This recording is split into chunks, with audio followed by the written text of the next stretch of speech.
mbaye ikaze mwese mudukurikiye. Iyi ni GT Empire. Uyu munsi rero ntabwo nafite gahunda yo gukoresha, ndagutunguye ariko ntawe umenya umunsi niyo mpamvu tugomba guhora twiga buri munsi uko tubonye umwanya, kandi ijambo ry'Imana nta munsi riba ritigwa, nta munsi tuba dukwiye kuryiga uko tubishoboje, uko dushobojwe. Niyo mpamvu nubwo umaye imbogamizi zo kubona udafite udafite Bibiliya, ariko ibyo ntibituma udashobora kutuganira ku ijambo ry'Imana. Ushobora gutuma utagomba kutuganiriza ko kwiga ntibirangira, kubera ko uri no kwihuta. Uyu munsi ngiye kukubaza utuntu dukeya, ubundi ntubuhore wigendere, hanyuma ume na gahunda kugira ngo tuzaganire birambuye, wenda witeguye nanaguteguje witwaje na Bibiliya. Gusa banza unyemerere ko utabura ikintu tuganiriza. Ushaka tuganira ku bijyanye n'iki? Wenda kubera ko nta guteguje ingingo, ariko ngiye kukubaza ku mibereho y'abakristo muri no minsi. Imibereho y'abakristo muri no minsi isa naho gusa ndavuga mu buzima busanzwe cyangwa ndavuga mu mwuka. Mu buzima busanzwe, mu buzima duhuriyeho n'abandi bantu bose, busanzwe nyine bwa buri munsi. Mu buryo bw'umwuka rero hari abavuga bati wenda twahungabanyijwe nuko tutagisenga, tutagiye cyangwa se ngo dusengera ahantu wenda hari abantu wenda bakunda abantu bavuze bati muhagarike wenda gusengera ku misozi cyangwa hanze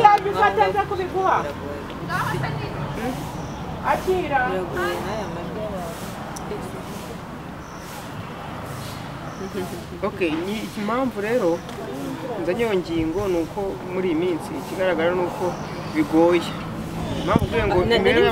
Bisa naho bigoye ku ruhande rw'abakristo wenda mu buryo bumwe, kuko urabizi ko muri iyi minsi insengero nyinshi ukuntu zisa n'aho zahagaritswe, ariko ntabwo byabuze umuntu kujya gusengera aho ahemerewe, byemewe mu buryo bwemewe nyine n'amategeko y'igihugu dutuyemo abyemera. Ikindi kandi jewe ntabwo nemeranya n'abantu bavuga yuko nyine babuze uko basenga, kubera ko burya gusenga kwa mbere ni mu mutima, ni muri wowe, kuko cyane ko na Bibiliya itubwira ko urusengero rukomeye ari wowe ubwawe. Impamvu rero nzanye ako kantu ni ukubera ko aha hanze guhuza imico cyangwa se imyitwarire y'abantu basenga n'ibyo turi kubona hanze bikomeje kugenda bigorana. Nkibaza se nuko abantu benshi batari gusenga, nuko wenda bafite n'izo mpamvu bamwe bimeze gute, cyangwa se kugira ngo wenda tuze kudakonfuse ngo bari kudukurikirana.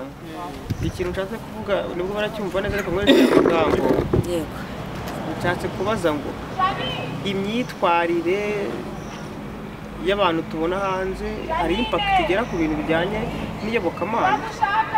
Ntabwo ndi kumva neza ikibazo uri kumbaza, ariko ikibazo ndi kubaza nuko ntashaka guhita mbivuga kandi nta kintu nabivugaho, nagukerura. Ariko reka tuvuge wenda nk'imyambarire, make-up se. Mperutse kubona umukobwa ari kuvuga ati na kera buriya umukobwa yari yemeye kwambara zahabu, yari yemeye kwitera ibirungo, kubera iki gihe badashobora kwemera ko mbyitera aka kanya, kandi n'ubundi ubona ari ibyakira biri kugaruka. Ni icyo none ndakeka wacyumvisha. Urashaka guhuza imibereho y'abakristo cyangwa se imyitwarire y'abakristo mu itorero no hanze y'itorero? Yego. Cyangwa mu rusengero no hanze y'urusengero? Mu rusengero no hanze yo mu rusengero, kubera ko ijambo ry'Imana rivuga ko tugomba kwera imbuto hanze no mu rusengero. Noneho uko kwera imbuto mbonye ijambo ryiza, uko kwera imbuto bijyana n'uko umuntu agaragara inyuma, cyangwa se umuntu ashobora kugaragara wenda yisize make-up yadefije uko kose, ariko mu mutima ari umukristo kandi wa nyawe. Hari ijambo Kristo yakoresheje, reka bari ryo mperaho avuga ku bijyanye nuko muzabamenya.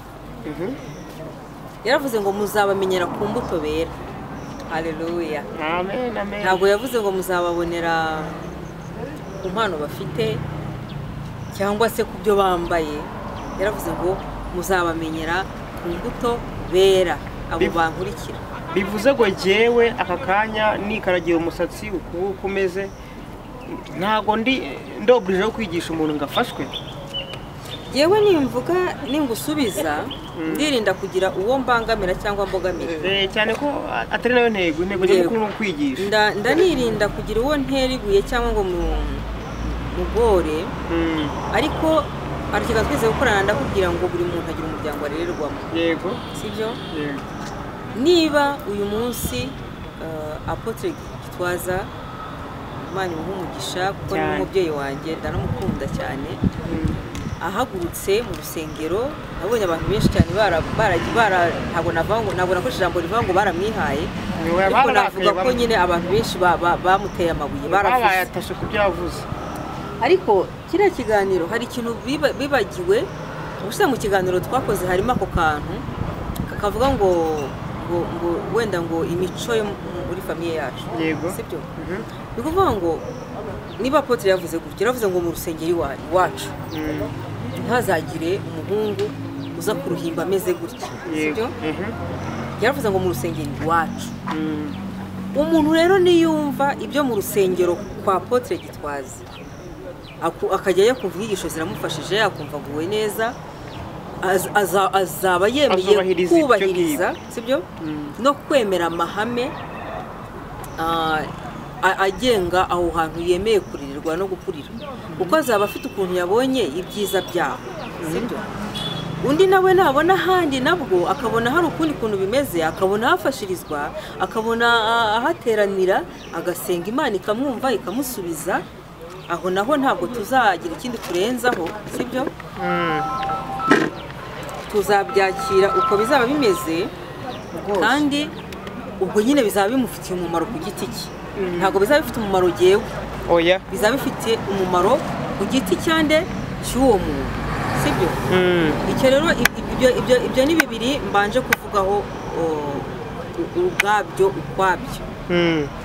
icya kabiri warumbajije utese mu by'ukuri iyi mico irakwiriye niba navuga gutyo ariko nanjye reka nkubaze reka tuve mu gusenga tuve mu rusengero tuve mu itorero tuve muri iryo yobokamana riri aho ngaho. iyi mico isanzwe n'ubundi itari mu ndangagaciro zacu twebwe abanyarwanda ntuzi ko harimo ibyo tubujijwe n'ibyo twemerewe cyane. ntuzi ko hari ibyo umuntu akora yaca ku bantu bakumva isoni ziramwishe cyangwa se nabo bakumva isoni zirabishe cyangwa ukabona abantu bahuriye kuza kureba ngo uyu muntu yabaye ikindi kintu muri sosiyete cyangwa yagaragaye ukundi kuntu mu bantu. noneho rero niba utinye gukora bene ibyo ngibyo hanze utari mu rusengero ni gute wumva ko mu rusengero ho bidateye ikibazo? niba utinye kubikorera hanze y'urusengero mu buryango iwanyu wasohoka mu makobwa ati wa mukobwa ubwo urasute ubwo wambaye gute wagera hanze abantu bakavuga ati uko Mana muze murebe abamotari bakazagora abona ndega mbona abamotari baza bahurura bakoze inama cyagiye ukabona abantu baje kureba ngo ni muze murebe no mu yambaye ubusa yenda ubwo abantu basa naho batangiye kumenyana ntabwo bikiri ariko hari ipfunwe risanzwe mu buzima busanzwe bwo hanze. noneho niba ugize ipfunwe ryo hanze ubwo mu nzu abantu bateranira mwese waje gusenga waje kugusha bari gusenga waje gukora iki? reka tugaruka kuri iri jambo mu mbuto z'umwuka ubundi nzi ko harimo urukundo gufashanya. ni gute tureba umuntu ashobora kuba wenda ari gutuma n'abantu batayibona neza cyangwa se no kugusha abantu ariko ko mw'izo mbuto z'umwuka ijambo ry'Imana ritubwira ko nta hantu harimo ngo wowe wakaraza umutwe uzaba ufite ikosa. imbuto z'umwuka baravuga ngo ni urukundo. izo ni imbuto ni ugufashanya. nta handitse ngo n'ibindi haranditse ngo n'ibindi ariko ntabwo biri physical. ibyo bindi rero ibyo bindi nibyo ugomba kubanza kurebaho. ese wowe ngi gituma ushaka kubangamira mugenzi wawe hari n'iki mu burenganzira bwemewe buvugwa baravuga ngo uburenganzira bwanjye butangiriraho ubw'ubundi burangirira. ijambo rarizi niba nje kubangamira umuntu rero uretse no mu Rwanda nabonye mu mategeko y'i Burayi iyo umuntu yambaye ubusa mu ruhame buri baramuhana. wari ubizi?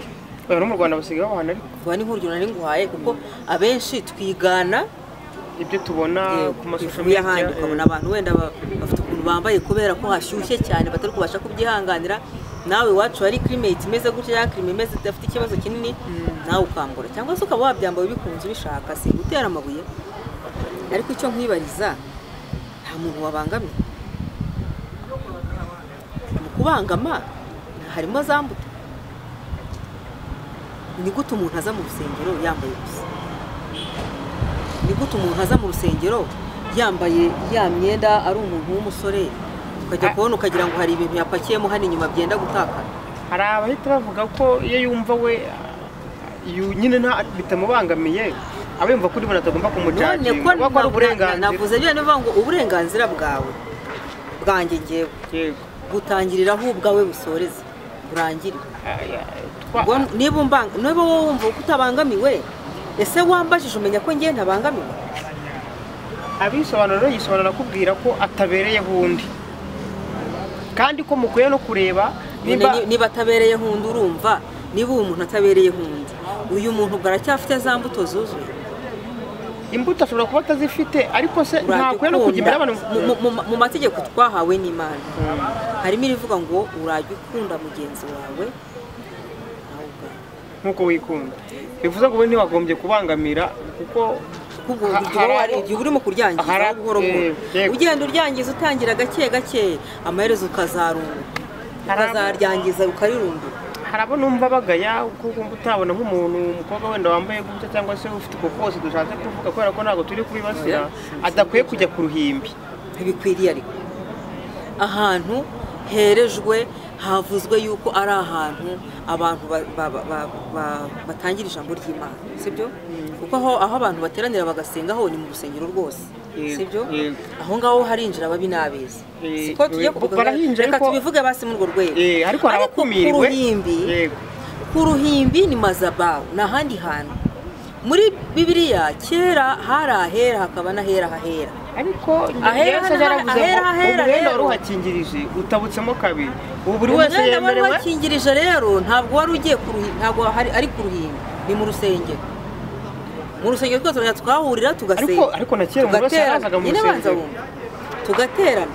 None se umuntu ugiye ku ruhimbi aba agiye gutanga iki? Ubundi uruhimbi ni uruhimbi rujyaho bandi. None rero niba nawe ubwawe utigishije ugiye kwigisha iki? Icyo twagarukagaho giteye n'ikibazo ni uko uwo muntu uhajya aba yumva yiyigishije, aba yumva nta kintu bimutwaye. Ariko nabanza mbaze niba njye uri kumureba hasi ntabangamiye. Reka mbaze nkubaze ikindi kintu. Uyu munsi uzi neza ko hari ahantu hari ibiro cyangwa office udashobora gutinyuka kujya gusabamo serivisi wambaye uko wishakiye? Byaterwa n'iyo biro. Nanjye nicyo nkubaza. None niba hari amabiro asanzwe yo mu buzima busanzwe atari muri gahunda yo gusenga, ariko ni nk'uko udashobora kujya kwinjirayo ngo winjire, cyangwa hari ahandi hantu udashobora gupfa kwinjirayo wambaye uko ubonye, cyangwa se usuko wishakiye. Ni gute noneho turiho kujya imbere ya Mana wowe uvuga mu myemerere yawe nta kibazo, ariko mu myemerere y'abatabyemera wibangama. Aho babyemera naho harahari. Ariko icyo cyuvuze ndacyemera, ariko ni nk'uko hari n'ahandi hari ibyo ushobora kujyamo bakagusaba ko ugomba kuba wambaye gutyo kugira ngo wenda wataratinga abakiriya. Ibyo navugaga rero, ibyo navugaga niba ugiye aho babyemera nta kibazo. None se ariko niba ujya aho batabyemera wibangama, kati korosi rwose ibirenge moja 2 3 werekera aho bagira gute, aho babyemera. Yego, noneho impamvu twanadaya tuvuga ngo ni uguhuza imibereho y'abakristo wenda n'ubuzima busanzwe. Uwo muntu wenda ukora akazi gatuma asabwa kugira gutyo, asabwa kubasa gutyo, ntago aba yera imbuto muri make, ntago abakijijwe. Akwiye kukareka kugira ngo koko ubuzima bwa Kristo abuhuza n'ubuzima busanzwe. Hari ikintu jewe njya mbwira abantu no mu buzima busanzwe. Nujya gukora ikintu ukumva hari ukuntu kiri kunyuranya n'umutima wawe, nama wumva bitari guhura, nta mpamvu yo kurwana nabyo. Ushatse wakira ubwo n'ikibari cyawe, ubwo umuhatiriza wumva nawe ubwawe uri jene, wumva bidakunda, kuko utuzi akazi ntaho kataba umuntu ngo aburase ntabwo shebuye. Abanyarwanda bari bafite ukuntu bazi ibintu, imigani ya kera, kandi bafite ukuntu bavuga ibintu ukabona ko ari ibintu bisobanutse. Umunyarwanda yaravuze ngo umuntu aburase ntaburashe cyane, sibyo? kandi ndakwirukanye ahangaha ntivuga ngo ndakwirukanye mu Rwanda cyangwa se cyane ingabe byinshi ariko reka nkubwire jewe ntabwo nacura umuntu urubanza wenda ngo yisize ibi n'ibi sibyo ahamanya n'umutima nama we bikaba bifite ibyo byamumariye jewe nanjye hari ibyo nemera byanjye mfite uko nabyemeye kandi bifite icyo byamariye binahamanya n'umutima wanjye ibyo bintu ari amahoro ariko ntabwo nabwira umwana w'umukobwa ngo nagende yambaye igisa n'ubusa ngo agende yumva ko ari comfortable mu bantu ahantu hose handi nawe agenda akicara agashyira akaguru kandi akumva bibaye ikibazo hamwe ajya no kubona mugasanga ni ikibazo nawe ubwe urajya kuri moto ukabona wambaye ubusa wicaye mu bantu wambaye ubusa aratakana agasaba ko umuntu amutwara wibizana muri public aho twicaye sibyo niba ushaka kubyambara wumva bikunyuze bijyana aho byambarirwa kuko sinanakubuza ngo ubyumve kuko byaba biri muri wowe igihe cyose uzaba wumva biri muri wowe rero dufashe bijyana ubyambarira aho byambarirwa ubwo noneho birajyana cyane niba ngo ushaka gukizwa n'iyikorera umusaraba we ankurikire cyane rwose bivuze ngo nubwo waba witwaza ngo ni akazi kaguhemba hari icyo usabwa gukora ntabwo gukizwa bigomba kuba mu mutima gusa oya bigomba kuba n'ibigaragara inyuma ndagaruka ku banyarwanda turi kuvuga ijambo ry'Imana tuvuga ibijyanye n'ijambo ry'Imana cyangwa se no gusenga cyangwa n'ibindi sa nabyo ariko nkongera nkanavuga mu Rwanda sibyo Umunyarwanda yaravuze ngo akuzuye umutima akagira gute gasesekara ariko imigani na myiza yewe simvugiye ku muntu wenda avuga wundi warengeje kuko hari ureba nawe ukabona yarengeje hari ureba nawe akagira akagira ati nawe byamubanga kuko ari kugira utya uragira utya kubera iki muvana kuba byambaye bizi niba uri kugira utya ni ukuvuga ko harimo ikibazo wowe ubwawe urabangamiwe noneho niba mbangamiwe uyegereye wabangamiwe bingana iki nawe kubyumva aho ngaho njye niho mvuga simvuga ibindi byinshi muri make ukwiye kubifata ntuvuga ngo ngewe ku cyumweru nzaba nakijijwe ariko indi minsi nzaba ndi mu kazi ntabwo oya niba wemeye Kristo nk'umwami n'umukiza cyangwa se niba wemeye gukurikira amahame runaka ese aravuga iki aravugana iki nawe ese aragusaba iki yakubwiye iki abamukurikira bagenda bate ese ubwo harara kubuza ngo mpita nibaza kubera ko umuntu ashobora gukurikira ibijyanye n'irari rye ashobora kuvuga ati ashobora kuvuga ati ntacyo nimba nakizwaga ari abatabyemera reka nigire hariya ubundi ako kantu kugira akantu kambwiraho dusoza kuvuga ati nimba ngo batemeraga ko kiri amayena ndimutse mutangiye gukirizwa hariya yewe navuze ngo buriya hari ibintu nagiye mbona bikantera ubwoba bikanancanga bikanarenga ubwenge bwanjye ni ibiteye bityo ujya muri Aziya ugasanga hari uburyo bw'ubwoko basengamo waza muri Afurika ugasanga hari ubwoko basengamo kandi nabo ugasanga si bumwe nabo bafite imico yabo ugasanga nk'abantu bafite nk'Imana nka magana angahe buri hantu bafite uko hasenga uko haterana sibyo uyu muntu rero wakuze avuga ko yemera kanaka ntazapfa kumuvaho atabonye wowe uri kumubwira inyungu zabyo ko unabikoranye ni ukuvuga ngo uyu muntu afite uko yakuze afite ibyo yabonye akiri umwana afite ibyo yabwiwe n'uburyo yigishijwe muri ubwo buryo bwose uyu munsi rero niba umubonye none ntabwo uri bumutegeke kuvuga ngo hita uhinduka hita ukora ibi hita ubigenza gutya oya biragusaba kumwerera imbuto biragusaba kumupuruva sibyo wowe iyo mana usenga ni iyihe ifite uwuhe mumaro wowe ubwayo yakumariye iki sibyo ni ukumupuruva kugira ngo yemere kuva ku byariho yemere ibyawe nuko bigomba kuba birutana bigusa agakiza kagomba kuba kuvuga ngo ugomba kuba ufite icyo umurusha kugira ngo ukurikire ngewe nuko hari icyo ubundusha mba ngushakaho iyo mana yanjye rero niba idafite icyo urusha iyo yarasanganywe iyo warusanganywe ntabwo nayigukuraho icyo si kimwe se gikomeye niba noneho na za mbuto zanjye ntaho cyo zirusha izo wari ufite wowe yego gusa n'abamubwira iki habe na kimwe nanjye nza nkurikiye imbuto weraga ni nacyo Yesu yavuze ngo muzabamenyera ku mbuto bera ntabwo yavuze ko muzamenyera ku mpano kubera ko impano ni impano nyine hari umukozi w'Imana nigeze kumva umuvandimwe ndanamukunda yaravuze ngo iyo umuntu aguhaye gift cyangwa se impano y'amarido ugiye kuyamanika mu nzu yawe ejo ukamuhemukira ukamwanga ukamugirira nabi ntabwo waza nkakubwire ngo nsubiza ya marido yanjye naguhaye agahinda kazamushengura buri munsi anyura ku nzu yawe akabona uri gukingura ukanamubona wenda ukanamukuhema cyangwa ukamukwena cyangwa ukamupepera byo n'uburenganzira bwawe ariko ya marido azahora yareba ngibyo rero icyitwa impano ni impano nyine Imana ushobora kuyiguha ukayikoresha neza cyangwa nabi ariko imbuto zawe nizo tuzakureberaho nizo muzatureberaho nizo muzareberaho abakurikiye Kristo abari nizo muzareberaho abakurikiye Imana abari ni ikintu kigoye yari n'ingingo nini kandi twari kwigiramo byinshi ariko kubera ko ngutunguye reka mantira nagushimire ku minota mike y'uduhaye ariko ndarikira n'abadukurikiranye ntibagacike kubera ko urumva ko ari ibiganiro tuba twigiramo byinshi nk'uko nawe babwiye twunguka ubwenge dukomeze duhuze imibereho y'abakristo n'ubuzima busanzwe ni ibintu tuzagarukaho turambuye nyemerera rero ubushimire umwanya wawe mutoya ariko dusoza ugira ijambo rimwe ubwira abadukurikiye ryihumure se hanyuma dusoze navuga nti nasoreza ku ijambo riba mu kuva riba mu kuva igice cya mbere wenda nirebaho gato nta kibazo ndarebaho kuva igice cya mbere umurongo wa 15 umutwe w'ijambo uravuga ngo ababyaza bategekwa guhotora abahungu bavuka ababyaza bategekwa guhotora abahungu bavuka